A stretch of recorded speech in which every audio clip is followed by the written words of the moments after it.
Now बेटा आपको याद हो तो मैंने आपको लास्ट वीडियो में क्वेश्चन नंबर 9 करने को ट्राई करने को बोला था। आई होप आपने करा होगा, करा हो तो वेरी गुड, नहीं करा हो तो बेटा एक बार देख लेना, अच्छा क्वेश्चन है। उसने बोला a farmer connect a pipe of internal diameter, एक पाइप कनेक्ट कर रहा है फार्मर, ये लो भाई ये आपका पाइप, ठीक, जिसका इंटरनल डायमीटर उसने कितना देखा 20 सेंटीमीटर, तो रेडियस कितनी हो गई 10 सेंटीमीटर, ठीक है, इनटू अ सिलेंड्रिकल टैंक, एक सिलेंड्रिकल टैंक भी है, ये लो भाई एक सिलेंड्रिकल टैंक बना लो, ये cylindrical tank in her field which is 10 metre diameter, 10 metre diameter है यानी रेडियस कितना हो गया 5 मीटर, एंड 2 मीटर डीप यानी हाइट कितनी हो गई 2 मीटर, ठीक है। If the water flow through the pipe at the rate of 3 kilometre per hour, पानी जो पाइप में पानी फ्लो हो रहा है वो हो रहा है 3 किलोमीटर पर आवर के अकॉर्डिंग, ठीक। तो सबसे पहले मैं क्या करता हूं, वॉल्यूम ऑफ सिलेंड्रिकल टैंक निकाल लेता हूं, वो क्या होता है पाई आर स्क्वायर एच, यानी पाई आर की वैल्यू 5 का स्क्वायर इंटू 2 यानी 5 5 25 टू 50 पाई, इतना वॉल्यूम क्या हो रहा है इस टैंक में मा सकता है। अब हम बात करते हैं पाइप की, यानी रेडियस ऑफ पाइप कितना दिया हुआ है, radius of pipe 10 centimetre, convert into metre, अगर मीटर में कन्वर्ट करोगे तो 0.10 मीटर। इसके बाद length of pipe, length of pipe कितनी दे रखी बेटा 3 किलोमीटर यानी 3000 मीटर, ये कितने का हुआ बेटा 1 आवर में हुआ। Let the water tank fill in n hour, कि वो एन आर में बदल जाता है, यानी वॉल्यूम ऑफ टैंक जो है वो वॉल्यूम ऑफ पाइप के इक्वल होगा, बट वॉल्यूम ऑफ पाइप में तो जो है वो 1 आर में भरेगा, तो हमें कितने आर में भरना है एन आर में भरना है, तभी तो दोनों का वॉल्यूम इक्वल होगा, यानी वॉल्यूम ऑफ क्या हो गया पाई आर स्क्वायर एच, यानी एन पाई की जगह पाई, रेडियस कितनी है आपके पास 0.1 इंटू 0.1, और हाइट कितनी है यानी जो उसकी लेंथ है वही उसकी हाइट हो जाएगी, और वॉल्यूम ऑफ वाटर टैंक कितना आया था 50 पाई, पाई से पाई कट, एन की वैल्यू निकालोगे तो 50 अपॉन 0.1 इंटू 0.1 इंटू 3000, 10 से 10, यहां से डेसिमल हटाओगे तो क्या हो जाएगा 10 इंटू 10, ये 20 से 20 यानी 5/3 आर इक्वल्स टू एन, यानी वो कितने टंकी में कितनी देर में बदल जाएगा 5/n आर में। कोई दिक्कत इसमें? अगर आपको इसको पीछे से आंसर है पीछे मिनट में दिया है तो मिनट में कंप्लीट कर दो, 5/3 आर को मिनट में करोगे तो 60 इंटू एन यानी 100 मिनट में, यानी कितनी देर में फिल हो जाएगा 100 मिनट में। कोई दिक्कत बेटा इस क्वेश्चन में? क्लियर है? क्योंकि बेटा क्वेश्चन नंबर 8 की तरह है तो आई होप आपको आ गया होगा कि किस तरीके से हमें ये वाले क्वेश्चंस करने हैं, ठीक। कोई दिक्कत बेटा इसमें नहीं? ठीक बेटा, तो हम हमारा नेक्स्ट टॉपिक फ्रस्टम जो आपके इस साल नया है, तो एक बार हम देख लेते हैं कि फ्रस्टम होता क्या है।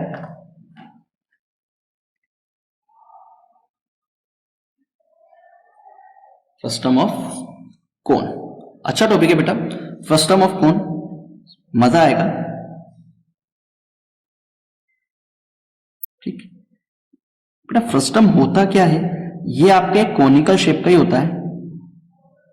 अगर इस कोनिकल शेप को बीच में से आप कट कर दो, यानी इसका ये ऊपर वाला पार्ट आप उड़ा दो, तो ये जो शेप बचा अब आपके सामने नीचे वाला, ये कहलाता है फ्रस्टम। यानी अगर फ्रस्टम के एग्जाम्पल देखें तो फ्रस्टम के एग्जाम्पल आपके हैं क्या कहते हैं आपका वो क्या कहते हैं जोकर की टोपी, आपकी बकेट, आपका ग्लास कभी कभार कोनिकल शेप में होता है, तो कुछ एग्जाम्पल्स हैं, पानी का ग्लास, ये सब के सब क्या है फ्रस्टम के एग्जाम्पल है, क्योंकि कोन से बनता है इसीलिए हम इसको क्या कहते हैं फ्रस्टम ऑफ कोन। तो इसी से हम इसके फॉर्मूले जनरेट करना सीखेंगे, ठीक। सबसे पहले मैं हाइट डिसाइड करता हूं कि भाई ये आपकी हाइट, कोन की हाइट, तो मैं पूरे कोन की हाइट मान लेता हूं h1 कि ये यहां से यहां तक की हाइट h1 है। इस बड़े वाले सर्कल की रेडियस कैपिटल R, क्योंकि बड़ा सर्कल है, क्योंकि इस बार फर्स्ट टर्म में देखा जाओगे तो आपके दो सर्कल्स आएंगे, एक बड़ा वाला एक छोटा वाला, तो रेडियस भी दो आएंगी फॉर्मूलाज में। तो छोटे वाले की रेडियस कितनी होगी, स्मॉल r। ये पूरी h1 है, तो ये यहां से छोटे वाले कोन की हाइट कितनी हो गई, h2। क्लियर। बची कितनी हाइट, उसको हम कंसीडर कर लेते हैं h, कि यहां से यहां तक की हाइट h। क्लियर यहां तक, कोई दिक्कत है? कोन में क्या क्या होता है, कोन में हाइट होती है, रेडियस होती है, दोनों कंसीडर कर ली, क्योंकि डबल कोन बन रहे हैं, एक बड़ा वाला एक छोटा वाला, तो हाइट भी हमारी क्या आई, अलग अलग आई। क्लियर है। जब हाइट अलग अलग आई तो स्लेंट हाइट भी अलग अलग आएगी, तो स्लेंट हाइट भी कंसीडर कर लेते हैं कि बड़े वाले सर्कल की स्लेंट हाइट में मान लेता हूं L1, छोटे वाले कोन की स्लेंट हाइट L2, और बची वाली हाइट को मैं कंसीडर कर लेता हूं L। यही तीन चार चीजें होती है हमारे कोन में, हाइट हो गई, रेडियस हो गई, स्लेंट हाइट हो गई। ठीक, अब हमें निकालना है बेटा volume of frustum. Volume of frustum, volume of frustum निकालना है तो फ्रस्टम का शेप तो इतना सही है, यानी हमें क्या करना पड़ेगा, वॉल्यूम ऑफ लार्जर कोन में से वॉल्यूम ऑफ छोटे वाला कोन माइनस करना पड़ेगा, तो फ्रस्टम का आ जाएगा, यानी volume of larger cone minus volume of small cone, यही माइनस करना पड़ेगा, तो आपका क्या आ जाएगा, वॉल्यूम ऑफ फ्रस्टम आ जाएगा। वॉल्यूम ऑफ लार्जर कोन वो क्या होता है, 1/3 पाई आर स्क्वायर, बड़े वाले सरकोन की रेडियस कितनी है, आर स्क्वायर। एच मतलब बड़े वाले कोन की हाइट h1 माइनस 1/3 पाई छोटे वाले की रेडियस स्मॉल आर स्क्वायर और छोटे वाले की हाइट h2। ये तो छोटे वाले की हाइट और रेडियस हुई, बट अगर हम फ्रस्टम की बात करें तो फ्रस्टम में h1 h2 थोड़ी आ रहे हैं, फ्रस्टम में तो खाली h आएगा जो हमने कंसीडर करा। यानी मुझे क्या करना है, मुझे इस h1 और h2 को क्या करना है, हटाना है, कि ये h1 h2 की जगह मैं कुछ ऐसा करूं कि ये मेरा h1 और h2 हट जाए। ठीक, तो अब हम इस h1 h2 हटाने के लिए कॉन्सेप्ट चालू करते हैं। आपको चैप्टर नंबर 6 में आपने सिमिलर करना सीखा, तो हम दो ट्रायंगल सिमिलर करते हैं। कौन कौन से, नाम दे देते हैं, ए बी सी और ए ओ डी, यानी इन दोनों ट्रायंगल्स को मैं सिमिलर कर देता हूं। कौन कौन से को, in triangle A B C and triangle AOD. Similar करने के लिए आपको क्राइटेरिया पता है कि देखो एबीसी और एओडी में हमने क्या कहा कि ये 90 डिग्री होगा, यानी angle O equals to angle B, angle O equals to angle B 90 degree. और दोनों में देखा जाए तो दोनों में ए कॉमन है, क्योंकि अपन ट्रायंगल अरेंज इस तरीके से करते हैं, यानी angle A equals to angle A common angle. Criteria कौन सा हो गया बेटा, by angle angle triangle ABC जो होगा वो सिमिलर होगा ट्रायंगल एओ डी के। क्लियर यहां तक। अब अगर ट्रायंगल सिमिलर है तो उसके कॉरस्पॉन्डिंग रेशियो भी सेम होते हैं, यानी AO अपॉन AB, यानी AB अपॉन AO, यानी आगे की दो और ये दो, एंड OD यानी पीछे की दो BC के, यानी AB यानी BC upon OD। Clear ratio. AB की वैल्यू क्या है हमारे पास, H1, AO की वैल्यू क्या है H2, BC की वैल्यू क्या है हमारे पास R, और OD की वैल्यू क्या है स्मॉल r। क्लियर बेटा यहां तक। अब यहां से बेटा आप क्या करो, यहां से आप निकाल दो H1 की value, H1 equals to R H2 upon R, निकाल दी। अब देखो बेटा हमें चाहिए स्मॉल h, यानी मैं लिख सकता हूं कि इसी जगह पर कि H2 plus H equals to H1 लिख सकता हूं, कोई दिक्कत इसमें कि H2 की जगह क्या लिख सकता हूं मैं H H1। क्लियर है यहां तक। ये देखो डायग्राम में कि H2 plus H equals to H1 लिख सकता हूं? कोई दिक्कत है इसमें? नहीं। अब यहां से जो हमने H1 निकाला वो H1 की वैल्यू यहां पुट कर दो, यानी H2 plus H equals to RH2 upon R। इस H2 को उधर ले जाओ क्योंकि मुझे H की वैल्यू चाहिए जो मैंने आपसे कहा था, यानी RH2 upon R minus H2। H2 common निकाल लो, यानी R अपॉन R माइनस 1 और एलसीएम ले डालो, यानी R minus R upon R। ये आई H की वैल्यू। H की वैल्यू आई, ठीक। H की वैल्यू आ गई, हमें क्या करना है, हमें यहां से H2 निकाल देना है। H2 निकालने के लिए आपको क्या करना पड़ेगा बेटा? H2 निकालने के लिए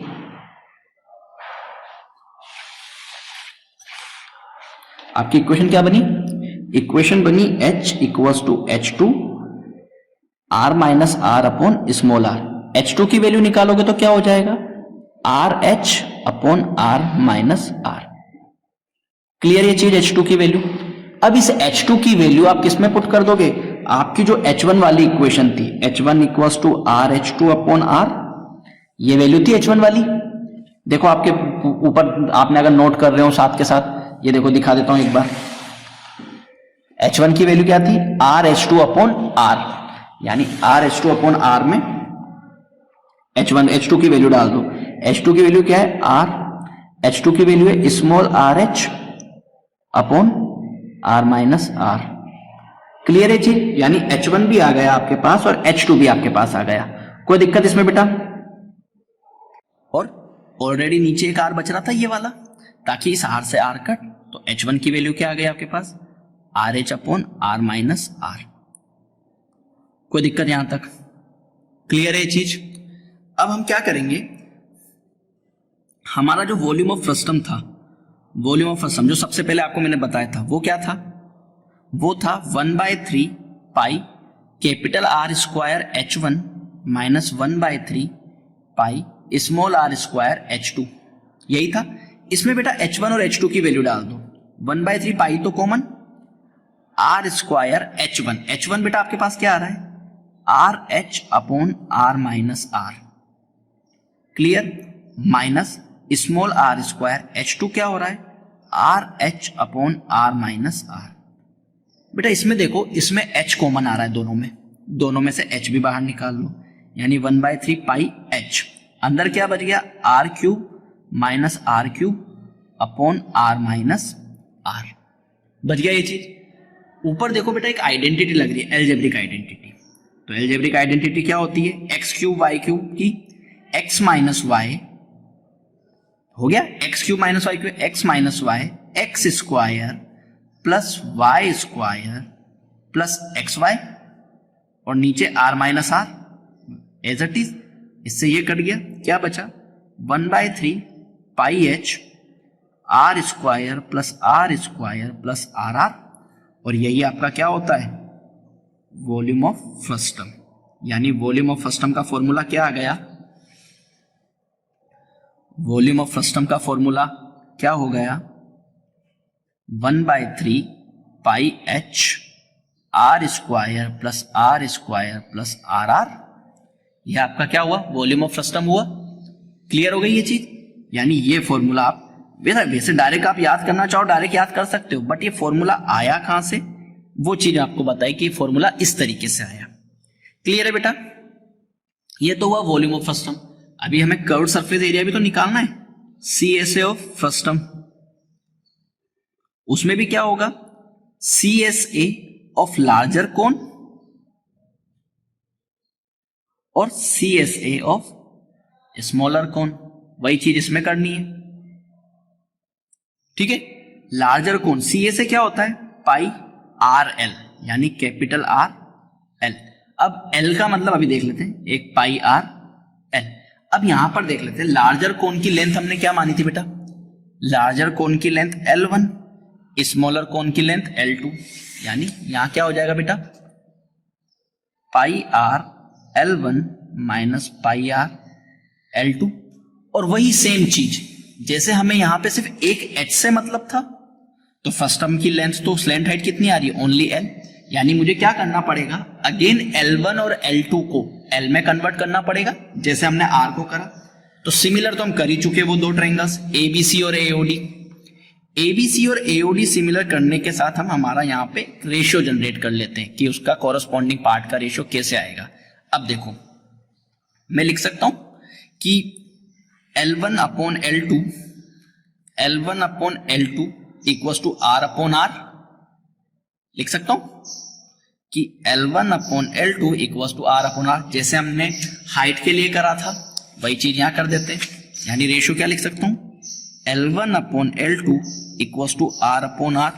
यहां से L1 की वैल्यू निकालूंगा तो R L2 अपॉन R। ठीक, अब हमें क्या चाहिए कि हमें चाहिए यहां पर L1 जो है वो L प्लस L2 के इक्वल है। ये देखो डायग्राम में कि जो पूरी L1 है वो L प्लस L2 के इक्वल है। कर दो भाई L1 L2 के इक्वल। L1 की वैल्यू क्या आई आपके पास, R L2 equals to L plus L2। ये देखो यही L1 की वैल्यू अपॉन R। इस L2 को इस साइड लाएंगे तो R L2 upon R minus L2 equals to L। L2 common ले लो, R upon R minus 1 equals to L। LCM ले लो, R minus R equals to L और इससे L2 की वैल्यू निकाल दो। L2 equals to L R upon R minus R। अब इस L2 की वैल्यू आप क्या करो, L1 वाली इक्वेशन में, इस इक्वेशन में आपको क्या कर देनी है, पुट कर देनी है। L1 इक्वल्स टू क्या था, R L2 अपॉन R, ये कैपिटल R। L2 की वैल्यू क्या आई, L R upon R minus R, और R तो ऑलरेडी बचा हुआ था यानी R से R कट, यानी क्या हो गया L capital R upon R minus small r। ये क्या आ गया आपके पास, L1 की वैल्यू, और इन दोनों वैल्यू को उसमें निकाल दो। यानी CSA ऑफ फर्स्ट टर्म क्या था, CSA ऑफ फर्स्ट टर्म था बेटा पाई R L1, कैपिटल R के साथ क्या था L1। इक्वेशन देखो अपनी, pi small r L2, value put करो पाई R। L1 की वैल्यू क्या आई, L R upon R minus R, pi small r की वैल्यू क्या है, स्मॉल r का स्मॉल r। L2 की वैल्यू क्या आई, L R upon R minus R। Clear यहां तक। अब देखो क्या क्या कॉमन आ रहा है, पाई कॉमन आ रहा है, L कॉमन आ रहा है, अंदर क्या बच गया, R square minus small r square upon R minus R और R माइनस R। ठीक, यानी पाई L, नीचे का एलसीएम ले लेंगे तो R माइनस R, ऊपर क्या बच गया R square minus small R square. बचा बेटा, ये देखो दोनों में से कॉमन लिया, पाई L कॉमन आया, R square upon R minus R, small R square upon R minus R। अब ऊपर भी आपके आइडेंटिटी लगी हुई है A square minus B square, यानी A प्लस B और A माइनस B, यानी R माइनस R, और R माइनस R नीचे बच रहा था ताकि इससे ये कट, तो क्या बन गया पाई L R प्लस R, और यही आपका क्या था first term CSA of first term. ठीक, यानी CSA ऑफ फर्स्ट टर्म का फॉर्मूला क्या हो गया, CSA ऑफ फर्स्ट टर्म क्या हो गया आपका बेटा, पाई L R plus R। Capital R का मतलब क्या हो गया, बड़ी रेडियस, और स्मॉल r का मतलब क्या हो गया, छोटी रेडियस। ठीक, CSA के बाद क्या होता है हमारे पास, TSA of first term. TSA of first term का मतलब क्या हो गया, CSA of first term plus pi R square minus pi small r square, यानी छोटा वाले के बाद ऊपर वाले का सर्कल। CSA का मतलब क्या हो गया, ये कर्व्ड सरफेस एरिया प्लस नीचे वाला पाई R स्क्वायर, ऊपर वाला पाई R स्क्वायर, यही आपका क्या हो गया, TSA हो गया। इट मीन CSA क्या हो गया आपके पास, पाई L R plus R plus pi R square plus pi R square. ये भी आपका एक फॉर्मूला है, कोई दिक्कत बेटा इसमें, ये तीनों फॉर्मूले आपके फर्स्ट टर्म के फॉर्मूले, कोई दिक्कत बेटा इसमें। अब आपको स्लेंट हाइट निकालनी है, तो हमारे पास क्या है, L1 equals to L plus L2। Diagram में देखो, अब मैंने आपसे पहले ही कहा था कि सिर्फ हमें इस L से मतलब है, क्योंकि हमारा जो फर्स्ट टर्म में आ रही है उसमें स्लेंट हाइट एक ही चाहिए। L1 और L2 तो क्या है, बड़े वाले कोन की स्लेंट हाइट और छोटे वाले कोन की, तो L की वैल्यू क्या हो जाएगी, L1 माइनस L2, और ये वाला आपको ट्राई करना है, और इससे आपको क्या निकालनी है, आपकी स्लैंट हाइट। ठीक है बेटा, कोई दिक्कत है? ठीक, ट्राई करना बेटा। ये फॉर्मूले के डेरिवेशन है, सिर्फ आपको बताने के लिए, ऐसा एग्जाम वगैरह में नहीं पूछा जाता है, तो इतना हाइपर नहीं होना, बस एक देखने के लिए कि सर कहाँ से आया, तो एटलीस्ट आपको पता होना चाहिए। ठीक, अब हम हमारी एक्सरसाइज का फर्स्ट क्वेश्चन करते हैं। एक्सरसाइज हमारी 13.4 फर्स्ट क्वेश्चन क्या, अ drinking glass in the shape of frustum. बेटा ये हमेशा ध्यान रखना कि वो बोलेगा कि वो फ्रस्टम की बात कर रहा है या वो सिलेंडर। ऐसा नहीं हो कि आपको सर हमारे घर में ग्लास तो फ्रस्टम शेप के नहीं है, हमारे तो सिलेंड्रिकल शेप के। तो यस बेटा, सिलेंड्रिकल शेप के भी ग्लास होते हैं और फ्रस्टम शेप के भी ग्लास होते हैं। ठीक, a drinking glass is in the shape of frustum of a cone of height 14 cent. Height का मतलब इसके सेंटर से इसके सेंटर की हाइट कितनी दे रखी है, 14 सेंटीमीटर। ठीक, the diameter of its circular ends are 4 centimetre and 2 centimetre. तो डायामीटर दे रखे, तो बड़े वाले सर्कल का डायामीटर बड़ा होगा, छोटे वाले का छोटा। तो 4 सेंटीमीटर डायामीटर दे रखा है तो रेडियस 2, और 2 सेंटीमीटर डायामीटर दे रखा है तो रेडियस 1। ठीक, find the capacity of the glass, यानी वॉल्यूम, यानी क्या क्या दे रखा है, हाइट ऑफ फ्रस्टम वो आपके पास कितनी है, 14 सेंटीमीटर। डायामीटर का क्या है, डायामीटर है एक तो 4 सेंटीमीटर, तो उसकी रेडियस कितनी हो जाएगी, 4/2, इट मीन्स 2 सेंटीमीटर। एक डायामीटर आपको दिया हुआ है बेटा 2 सेंटीमीटर, तो उसकी रेडियस कितनी हो जाएगी आपके पास, 2/2 यानी 1 सेंटीमीटर। और उसने पूछा है capacity, capacity in the sense volume. अब वॉल्यूम क्या होता है अपने इसका फ्रस्टम का वॉल्यूम अभी अपने कैलकुलेट करा। फ्रस्टम का वॉल्यूम होता है 1/3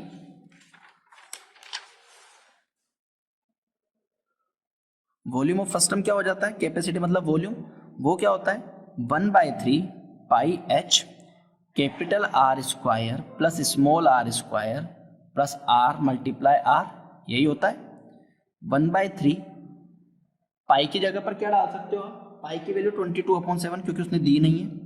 इट हमें क्या दे रखी है 14, कैपिटल रेडियस की वैल्यू 2, स्मॉल रेडियस की वैल्यू 1, और वैल्यू पुट कर दी। इसको सोल्व कर लेते हैं, 1/3 इंटू 22/7 इंटू 14, 2 का स्क्वायर 4, 1 का स्क्वायर 1 एंड 2 1 2, यानी हो गया 1/3 इंटू 22 इंटू 14, 4 और 2 6 और 1 7, और इस 7 से 7 कट, 14 को इससे मल्टीप्लाई कर दो, 14 टू द 28 का 8 कैरी ओवर 2, यानी 308/3 सेंटीमीटर क्यूब। क्योंकि सेंटीमीटर में दे रखा है तो वॉल्यूम की यूनिट क्या आ जाएगी आपके, सेंटीमीटर क्यूब। अब आप चाहो तो इसको मिक्स फ्रैक्शन में कर दो, चाहो तो ऐसे ही रहने दो, दोनों आंसर करेक्ट है। ठीक है बेटा।